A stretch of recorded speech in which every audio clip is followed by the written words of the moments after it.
and I realizing, yeah, I am giving it up. I am, giving, as you put it one day, my life's work to someone else. And it's like, oh, heck, yeah.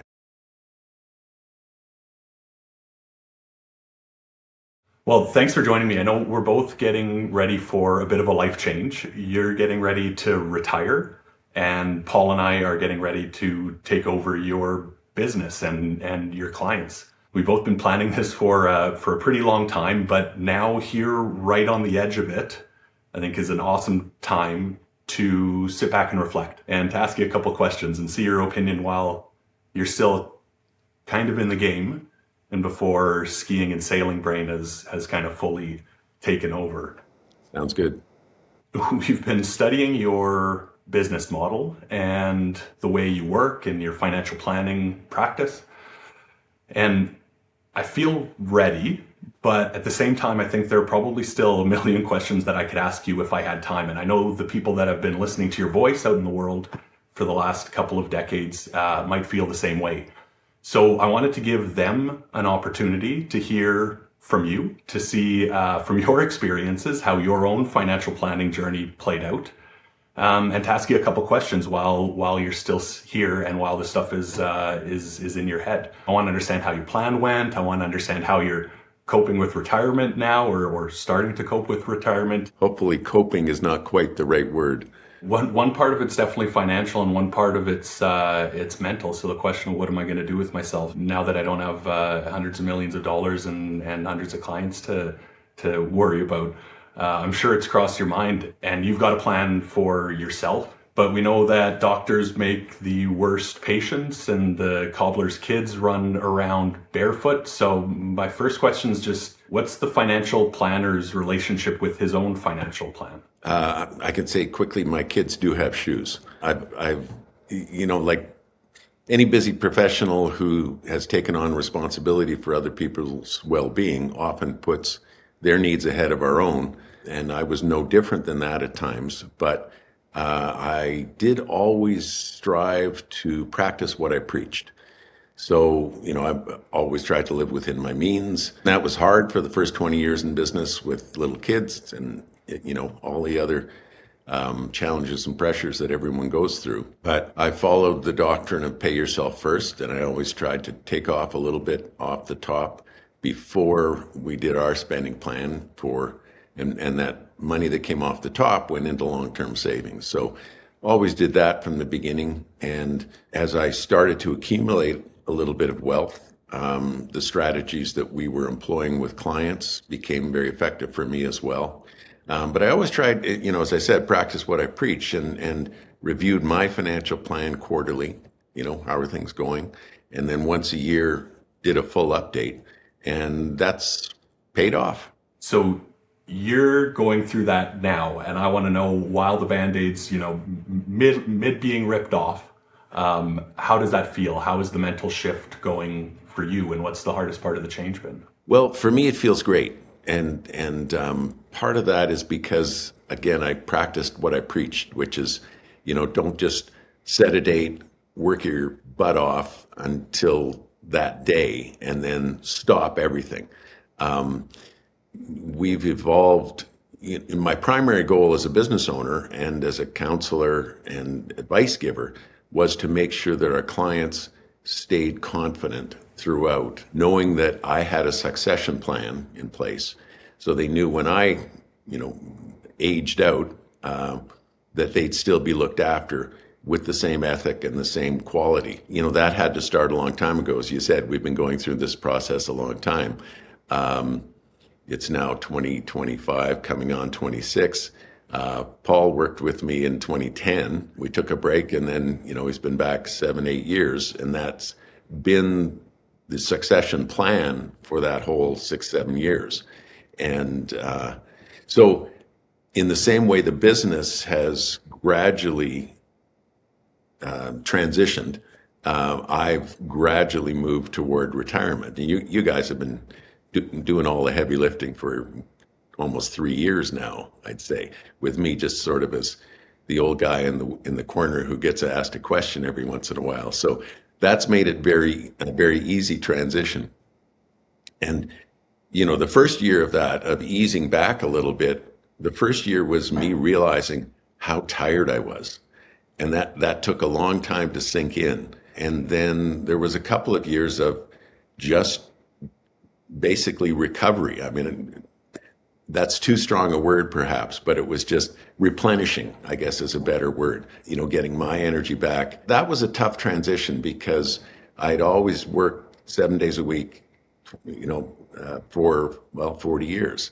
And, not getting up at 5:45 a.m. anymore was different. And as soon as you take your foot off the pedal a little bit, you realize, a whole bunch of things happen. So backing off a little bit, that was maybe the biggest transition. I've always had other interests, and another thing we've always preached is a balanced life. As we counsel professionals, we'd ask them a lot about what else they're doing. How are they staying fit? How are they staying mentally balanced? So I've, always tried to do those things, and obviously done it a lot more in the last couple of years. So for me, it's not, doesn't feel like ripping off the Band-Aid. It just seems more like the culmination of a 4 or 5 year plan. So now, after years of building your portfolio, you come to the financial side of your retirement, and I mean, in broad strokes, you're at that place where you're going to stop putting money into your portfolio and start taking money out of your portfolio. And there's a bit of a transition period there. Your retirement date's still just a little ways away, and so I'm sure there's money up in the air and to be moved around. But you're basically there. You're on the shift from accumulating to decumulating. What's it like? What's it like facing that nest egg that you've built and realizing now you got to start chipping away at it? Yeah, it's okay. If I had done a hard retirement 5 or 6 years ago and all my income had stopped, it would be a different experience because I would have been, much closer to having to monitor spending, have a target. The last 5 or 6 years have been very good to me, and our investments have done very, very well, and you guys have done an incredible job of taking over my investments a year ago. It's nice that you're both much smarter than I am, and the investment returns have increased thanks to you. And that gives me a lot of confidence. So, and I think the question is really about confidence. As you're starting to take money out, is that going to be a problem? And I don't feel that it is. And Paul updates my financial plan on a regular basis and my lifetime income projections. And I believe it's more money than we can spend. And so we're very comfortable with it now. So it doesn't feel like a big transition. And in my case, I've been putting away a lot of money in a corporate savings plan, a big percentage of my income. And that's going to come out over the next 2 years.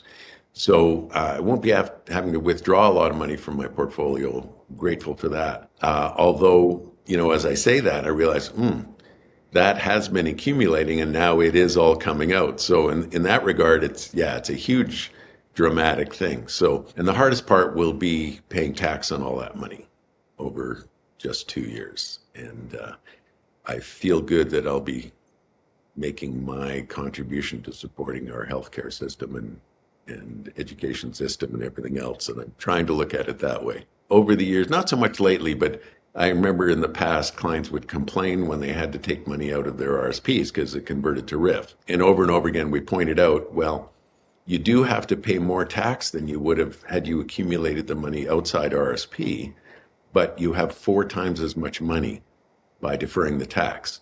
So you could double the tax and you're still 25% ahead. And if we do it right, we can offset that with other things. And so I'm giving myself that self-talk that I gave to lots of other people that, I'm going to pay a ton of tax, but it's tax I didn't pay along the way. And I was able to accumulate more money because I was earning investment income on that money I had not yet paid tax on. So tax savings is a wonderful thing. Tax deferral is the next best thing. Yeah, definitely. I think tax is definitely one of the topics that hurts the most when it really shouldn't. Like when you're paying tax, it means you've made money. That should be a great thing. but it's in my head all the time. I just you want to try to find a way to minimize it or to defer it, and try to limit how much you take. But all of a sudden it comes, and we got to help out our society too, right? Yeah, we've always been active at that with clients, and I've again done what I preached, and so we're splitting our incomes as equally as possible, and that helps. But I keep, saying what wonderful people have said over the years, and it's a privilege to pay tax. Now, we're going to switch a little over to the technical side a bit.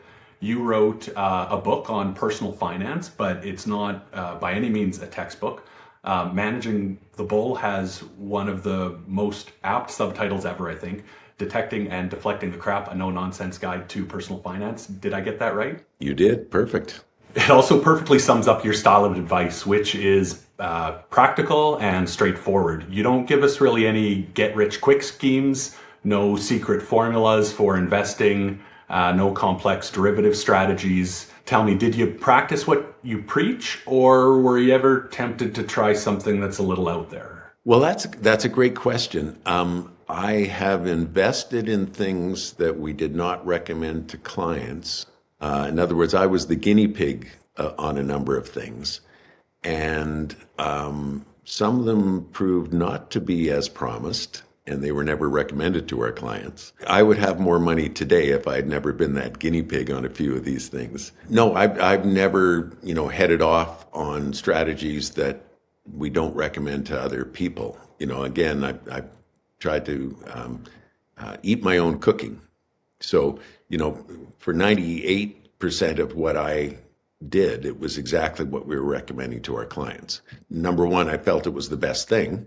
And number two, I needed to know what it felt like. Like some of those were investments that fluctuated. They flucked up and flucked down. I needed to know, emotionally, how's that feel for people? And I don't mean high risk investments, but things that, we all know that when you own shares of a company, they go up and they go down. But over time, they go up. Time in the market is worth much more than timing the market. And, that's another adage I've always followed, and it's paid off in spades for me. Real exotic things, no. A couple of times I've invested with friends because they needed help with things, and that's seldom paid off. But again, the advice we've always given to clients is if you're investing emotionally, take a very small amount of money that you can afford to lose completely. I think everything I've done has been consistent with what we've told clients. And we've had clients who've wanted their play money, that they wanted to pick and choose some things, and that's great. One guy called it, Bob's Sandbox, and they enjoyed it as a bit of a hobby, but told us many times, we can do that and enjoy it and not worry about it because we know you guys are looking after the bulk of our money, and we know we're going to be fine with that. You've got 90% of our money, maybe 5 or 10% is being played with. And, occasionally that paid off big time for some of them. They were, a few were astute investors, a few said, this isn't a game for mugs. I don't want to give the impression that things were simplistic, because we've exercised some incredibly complex estate planning strategies for clients, cross-border taxation. I mentioned earlier strategies for income splitting that can be incredibly helpful over time. I won't go into all the technical details, but we've done some very complex stuff. We've taught accountants things. We've taught lawyers things. It's just, the core principles. Those were the tactics that we used as tax laws opened up opportunities or closed them. All of those things that were at times extremely complex. Sometimes clients would come, accountant said X. We have no idea what he's talking about. One of my superpowers early on, which was revealed in a survey of our clients, believe it or not, was my ability to explain complex concepts in a way that was understandable without being condescending or patronizing. And, I've always tried to do that. But so, we've done some very complicated stuff, but it was all toward those core principles. So maybe I could be a little selfish for just a second, and instead of asking you about your financial plan and giving people that have listened to you an insight into how you actually did things, maybe a couple of questions for me then instead? You've seen bad markets, you've had to deliver bad news, you've had to deliver some tough news in a lot of cases. When you switch gears from the math side to the people side, once you've figured out the extent of the situation, or once you've figured out that financially optimal solution that you're not sure they're really going to take, how do you switch from math to people? What's going through your mind then? Body language. I've always made it my goal to watch people as I'm talking, if I'm explaining something, and just stop talking the split second their eyes glaze over or they become unfocused because clearly they've gone to think about something else. And sometimes I'll just stop talking and there'll be 30 seconds, 20 seconds of silence as they finish their thought. And then I'll just ask, what you were thinking. So, and that's kind of an interpersonal technique that works. It's great everyone needs to avoid being committed to finishing their thought and what they wanted to say, whether someone is listening or not. It's like a teacher. A teacher can't say, well, I taught, but they didn't learn. Talking about something and the other person or people in the conversation aren't listening. Paying attention to how they're feeling, how they're reacting to things. But it's interesting that the funny thought I had when you were asking the question was the only really bad down market we had was 2008 was, death by 1,000 cuts over the course of about 14, 18 months. None of our clients got particularly stressed out, except a couple who read a lot of headlines. But the ones who had concerns and called us and said, how are we doing? They were actually doing fine. I was the one who came out of that with a chronic disease caused by stress. And I got over that stress once we, had time to regroup and do an across the board calculation of how our clients were doing. And they were actually doing fine. Everything we preached about diversification and don't put all your eggs in one basket. And we'd resist them when clients said, why have I got bonds? Why have I got cash? My stocks are going up 40% a year. Well, they're not always going to. And, at that time, the client said, oh, I see why you did that. The clients were good there. Me, not so much. Actually, the tougher market was 1999 to 2002. A lot of things just didn't recover for 30 months and almost to the day, as I recall. And that was a long haul for a lot of people, much more than the quick correction where, okay, that's over. We're readjusting. We're using those cash reserves and bonds that have just gone up to buy a bunch of stocks that have just gone down. We're following, our philosophies to a T, and that paid off. They could see the upside very quickly. The 99 to 2000, when the market just trickled down and down and down, was a tougher one for a lot of clients. 35 years ago, buy term and invest the difference was an advertising campaign of a company that's no longer in business. I'll just use that as sort of a generic example. Things get advertised from time to time, and you're probably seeing it more than I did with people spending all their time on the internet now. Like Mark Carney is suggesting something and it's an AI creation of the Prime Minister supposedly saying you should do this. And I think one of them is how to get your RSP out tax-free. As advisors, we have to stay at the cutting edge of all of those complex strategies. And we have to assess them, and we have to measure the pros and cons and the risks and all of that. One of the wonderful things for me in the last couple of years is that's not my responsibility anymore. It's yours. That's been a wonderful part of the transition. But I know you guys are spending every waking hour looking at opportunities for clients and should we be doing this? How do we diversify better to manage risk? And I've just got to tell you, I'm so comfortable with you guys managing my portfolio now. And I think you're doing a better job as external advisors than I did as an internal advisor. Let me add one thing interspersing that. In terms of succession, it's all's well that ends well. But I kissed a lot of toads along the way, and there were a few false starts. So, one of the reasons I'm retiring now and not a few years ago is because I wanted to make sure it was going to end well, and found the princes. One other thing I wanted to ask you about is you mentioned the tools have changed a little bit, and I recognize this too. Software's evolving. It seems like every application is moving online. Things are moving out of Excel spreadsheets. What's the biggest change that you think you've seen in the last, I say, 5 or 10 years when it comes to technology? And that's either for the retiree themselves, somebody preparing to get retired, or for me selfishly as an advisor. Like, what's the thing that's made my life better? Being able to search travel destinations and really get detail on them.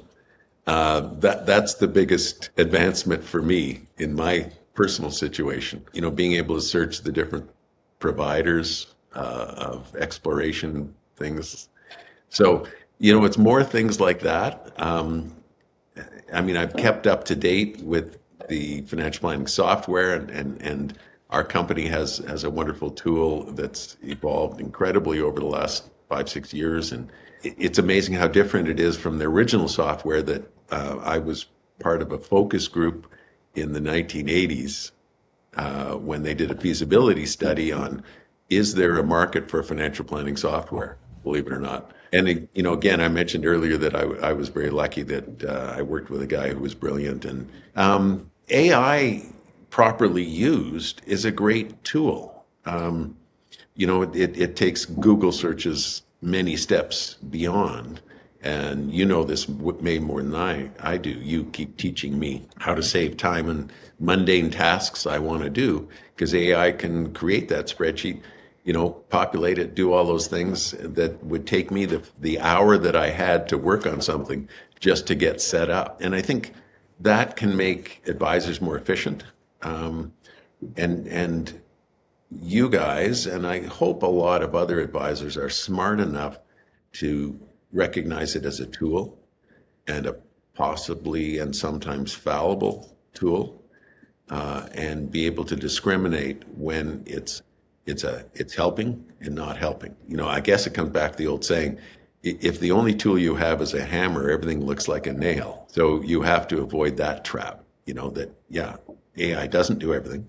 It just makes my computer a little more powerful. Yeah, I'm right there with you. Listen, I don't believe that AI is going to take over the world or anything like that anytime soon. I think we're pretty far off from making those types of advancements with AI. But even just what we have right now, saving me hours of Google searches to do research on a company or an idea or a tax law, it's incredible. I'm teaching it to do my laundry, teaching it to do my dishes, and I'm leaving the stuff that the human's really great at to the human. I'm really excited to see where it goes. So glad to hear that you've seen the things that AI can do, and some of the videos that could be generated from it. So is this a promise that you're not going to call me in a couple months with an idea that you heard Mark Carney say, or Neil deGrasse Tyson, or anything like that? You're going to stick to the bare bones. We're aligned on kind of our philosophy here. If it sounds really good, I may have you check out its legitimacy, but no, I promise I won't be doing that. I might ask you, is this a good recipe? I look forward to that. We're definitely going to have to sit down again sometime, because I think we talked a little bit about business succession, but that's something I might want to dig into just a little bit more with you sometime. I want to know how you pulled off such a brilliant succession plan. Like it seemed like it played out at your pace. It seems like things are going very well right now. You seem cheery and well rested and very well exercised. I want to know how you did it. I want to know how you deal with great big family meetings when there are 2 generations or 3 generations or brothers and cousins all involved in the mix, and how do you be the center driving those kinds of things forward, but also not the center of attention. I also want to know, how do you raise and lower the chair in my office, because it's a little too low right now. I've got to raise it up a little bit. So we're going to have to talk again soon. So thanks so much, Dave. You're welcome. Thank you so much for joining me. That was a blast. Thanks. Most enjoyable. I don't know if Dave's a math person. He's talking about himself. Oh, that, yeah. That's cool that you were a math person. Yeah, I resisted saying anything when you said, when you come in and you look at a screen of red. I've almost never done that. Yeah. I've never had the app that shows the greens and reds. I come into other people's offices and go, what the hell's all that?